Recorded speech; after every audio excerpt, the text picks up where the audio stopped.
United States of America, name of the state consisting of 50 semi-autonomous federation. All of these states are free to make and enforce laws, and two different states can make different laws about the same thing. This is normal there. These states have separate flags and constitutions. The 50 stars on the American flags represent these 50 states, and the 7 red and 6 white strips mark the beginning of the 13 states that first declared independence from the British Crown in 1776. If we look at the map of the United States, friends, we'll find that most of the United States are located and spread out below Canada in the form of a single piece of land. 48 of the 50 areas are part of the United States. In addition to this large piece of land, there are other areas in the United States, including some islands and other areas that are parts of the United States but do not have state status. They are called territories, but two states are cut off from the land of the United States.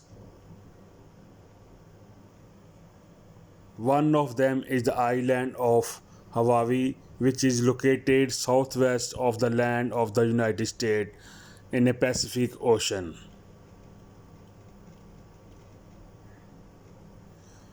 Which was granted statehood in 1959, but a large piece of land that is part of the United States but is separate from mainland of America. This part is located in the west along the Canada, and this is very large, are called Alaska. When did they become part of the United States? How did they make it? Why did they make it? And what is its significance for the United States? Today we will tell you all these things.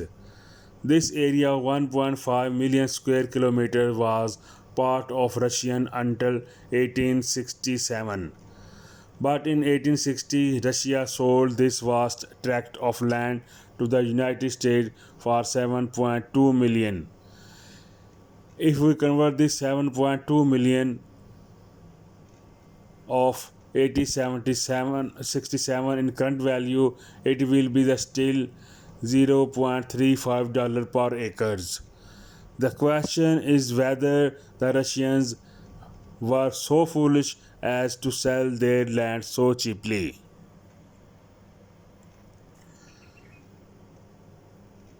There are three reasons why Russia did this. The first reason was that Alaska, despite its natural beauty, was a vast and extremely cold region and still is. Most of it was covered in snow, and settling people was a very difficult task. Russia, due to its small population, found it difficult to maintain its hold because the number of Russians in the area was barely 2,500 and the local population was 50,000 people, which the Russians subjected by force. Russian settlement in Siberia was as different as it is today. Extremely large and sprawling city, icy area in uncultivated. The second reason was that Russia was defeated in the war fought between 1853 and 1856 by Russia against the Ottoman Caliphate, Ottoman Empire, France and Britain.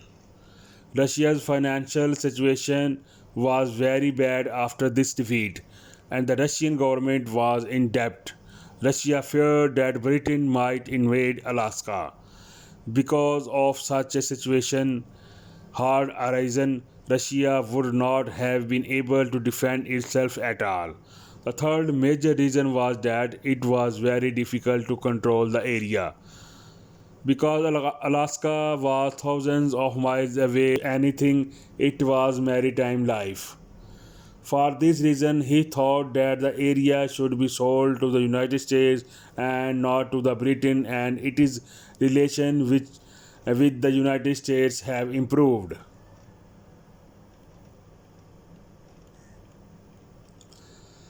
Relations between the United States and the United Kingdom are not so good as they are today. They are quarrels between them because the states of America had gained independence only by fighting against Britain. It is an interesting question why Alaska is annexed by Canada and cut off from the United States. So why did Russia sell it to the United States? And why did not Canada try to buy it? This is because at that time Canada was not an independent country but a British colony. Russia wanted to save Alaska from Britain at any cost because Russia could not maintain its occupation, and to give it to the Canada meant to give the area indirectly to Britain. Therefore, Russia has an advantage in selling to the United States because relations between Britain and the United States are not good at that time. The war between Russia and the United States that you see today was not then, but Russia may have thought that the deal would improve relations between Russia and the United States. And if there is ever a war, the United States will side with Russia. Friends, when this deal was done, that is Russia sold Alaska to the United States, the American people were not very happy, but later proved that the decision was very beneficial for Americans. The Russian people were also unhappy that the area was sold to the less than the Siberian territory. But obviously the people could not nothing. The United States converted the area into a military zone after the purchase and did not pay much attention to this area. The Russians who lived in Alaska also returned to Russia after the deal. The United States leased Alaska land for $50,000 and uh, dollars per animal. These 6.2 dollars were paid to the US government for a sea animal whose skins were sold in another countries. Gold, copper, and oil reserves were later discovered in Alaska, and the United States has so far earned hundreds of billions of dollars from them. It is said that after the first 50 years of this deal, we have earned 100 times more than the amount of money we had bought for them. But it is true that Russia today regrets the deal, but now it can do nothing but be patient. The only connection of the United States to the Arctic Ocean is in Alaska, which is why the United States has a role to play in the countries bordering this area. The sea that is frozen with ice and it was not possible to sail, it is now melting fast, and in the last 40 years the ice in this has been melting very fast. Now it is seemed that the day is not far when by sea there will also be a maritime trade. The world's power connected to this sea, including Russia, Canada, Norway, Denmark, and United States, have already started the Cold War to establish their claim on this crucial sea route. According to environmentalists, the next few years the sea will stop snowing in the summer and the ice will spread more rapidly, which will obviously have serious environmental and climate effect. Even today, some people are against it. Their position is that this land was theirs. How can the United States buy it from Russia? Russia was occupying their land and nothing on it. It was not until 1924 that the native population of Alaska was granted US citizenship, meaning that they could neither vote nor contract to work.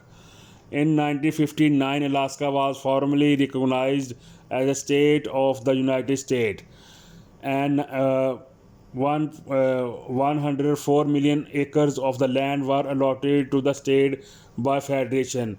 But the local population was not happy.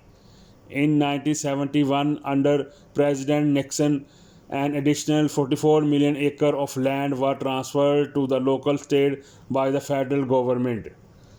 At the same time, $1 billion was given to the local population by the Federation. Alaska's old local population was about 75,000 in 1971. These lands were allotted to local people and local companies on various terms, but two-thirds of Alaska is still owned by the US federal government. That is, it is owned by the US central government. Friends, more than 150 years have passed since this land exchange between the United States and Russia. But life in Alaska is not as easy today as it was in 1876. That is why the population of such a large area is only 7.40 lakh. Alaska's original indigenous population is only 120,000. But the region has benefited the United States economically. In the current geopolitical situation, this area has become even more important. In other words, this cheap Alaskan purchase turned out to be the profitable one for the United States. And in the future, the United States has the potential to reap more benefits in the form of precious minerals. If you like